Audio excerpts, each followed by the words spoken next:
Hey guys, it's Krishanti with Krishanti.com, and today I have some fun tips to enhance your intuition and boost your psychic abilities.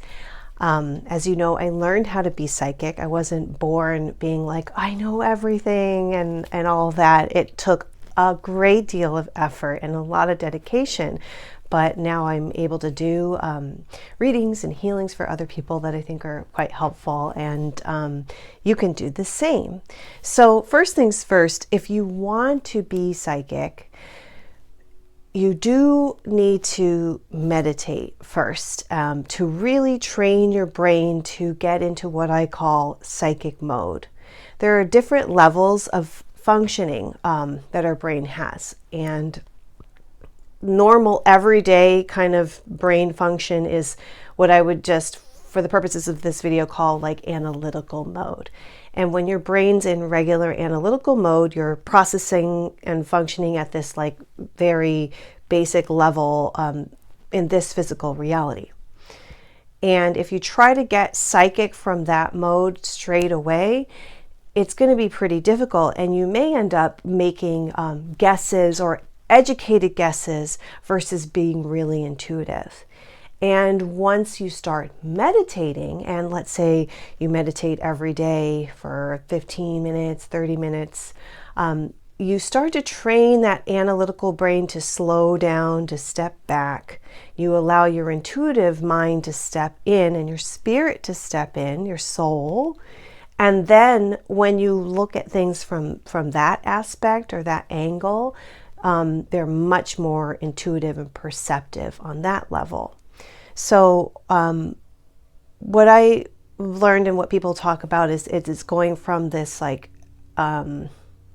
regular mode into alpha mode. So for instance, I'll never do a full-on energy healing or reading for anyone without meditating for a good deal of time beforehand, at the very, very least, a very minimum 10 minutes, to slow my brain waves down and stop thinking and processing and get into that more receptive mode. So that is key.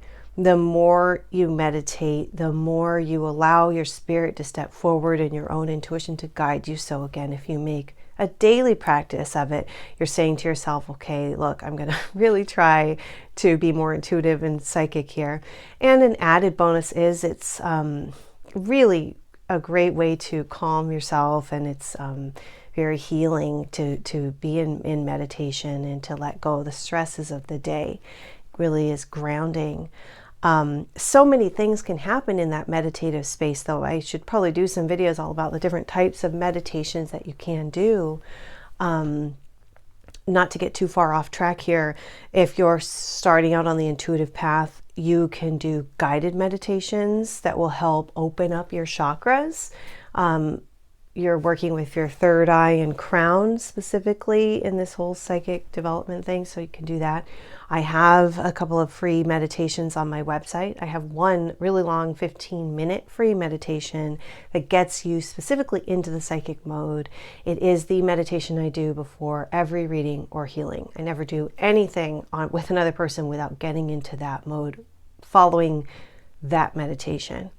I also have some other meditations you can buy on my website. But if there's any person that you really like, check out their meditations. And it's like kind of what syncs with you and what you find interesting that will really help.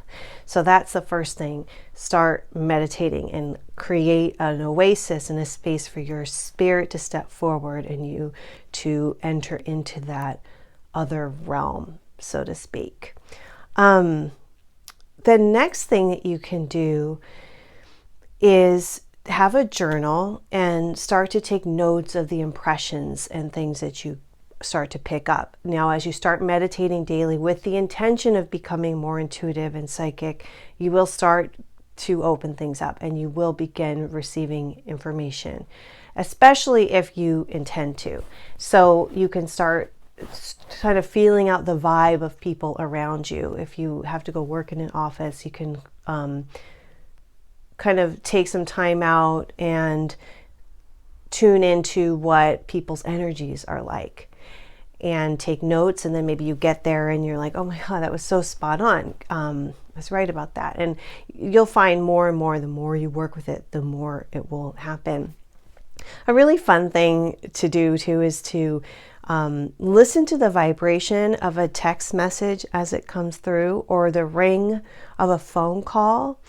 And you can kind of guess who it is, not guess, but psychically or whatever, intuit who it is, and or their mood, according to like the way the ring sounds or the way the text like buzzes. It's very funny. I find it so interesting. Like, my phone will buzz, and it's the same for every text, but it'll be like, zzz, zzz, and I'm like, oh my God, okay, someone's in some kind of aggro space, and I'll look, and it's my friend that's like, oh my God, I can't believe what just happened, or it'll be like peaceful, like, zzz, and it's like, a different friend who's got a really peaceful energy. So try that. That's a really fun game to play.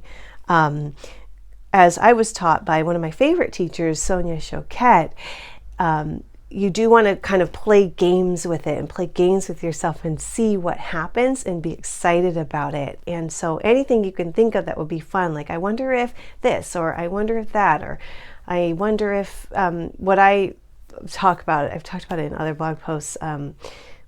When my son was a baby, I had so little time, so I would use my intuition to figure out if it was worth it to like run an errand, like clear out like this place by the airport, or not. And then sometimes I would just like follow up to see if it was accurate or not, because it always amuses me. So those kinds of things, play those kinds of games. The next thing you can do is use an implement to help connect and tune in, like tarot cards, an oracle like the I Ching. Some people use a pendulum. Those are three of the main kind of oracular, that's a funny word, but the kind of things you can use to start to fine tune your psychic abilities and intuition. Cards, oracle things, like I said, the I Ching is something I use. Pendulum stuff. You could do muscle testing. Some people just do automatic writing too. There are a lot of different things you can use. Oh, yeah. There's also scrying. One of my friends is really into making magic mirrors right now. So she's going to try like scrying, which is like looking into the mirror. You can like scry with water. The key with all this is whatever captures your fancy. So for me, it was like tarot. Like, I'm going to get French tarot cards on this trip to France I went on, and I did, and because it was hard to find these cards, and I did actually find them. It was beautiful how it all worked out. And then I was so excited to work with them and use them that I only just got better and better and better. So people always ask me, like, well, what kind of cards should I get? And the answer is, get cards with imagery that you really, really love and connect with, because then that, as you stare at them and you watch them, and the vibration from your hands kind of mixes with the vibration of the material of the cards, something magical happens, and you create this circuit of energy and flow, and then the cards will kind of start to speak to you. It's fascinating how that works, or whatever system that you really like. With this whole world of psychic development and everything, you want to be having fun, to think of it as something magical. And of course, it's going to help you. And if you're following this path and you believe that you're here to help others, that will definitely unfold as well. So be excited, imaginative, surround yourself with like-minded people, be a part of a community, or find people who are interested in similar things, and that will help you to develop those skills even more if you're, or as you're surrounded by people who are interested too. And those are just some basics. There's a whole world out there of things that you can do, and ways that you can enhance and grow and develop your intuition. I'll probably do a video later on about what we call like the clairs and the senses, because we all have these sixth sensory, as Sonia calls it, sixth sensory abilities. And some people are more visual, so they're more clairvoyant. Others are more clairaudient. Some have a really open crown chakra and just know things. That's instant knowing. Others really are sensitive and like feel things, very empathic. So once you kind of start to work with the tools that and tips and things I told you about in this session video, you'll get more of a sense of what your superpower is. And some people have a combination of all of them. That's the best, when they're all running together on all cylinders and informing you that way. But generally speaking, it starts out with what you're strongest in, and then the others kind of unfold. And it's so much fun. And for more info on all of this world of psychic development, check out krishanti.com. I do one-on-one professional trainings with people, so check that out.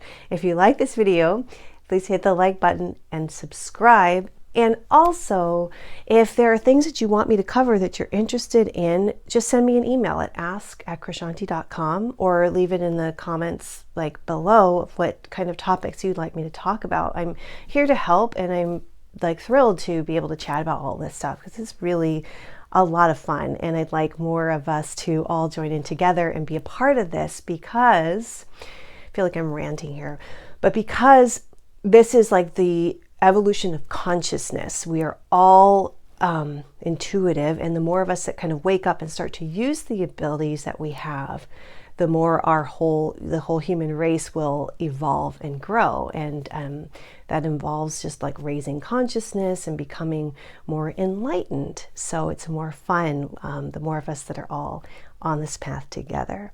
So thank you so much, and I'll see you next time. Bye.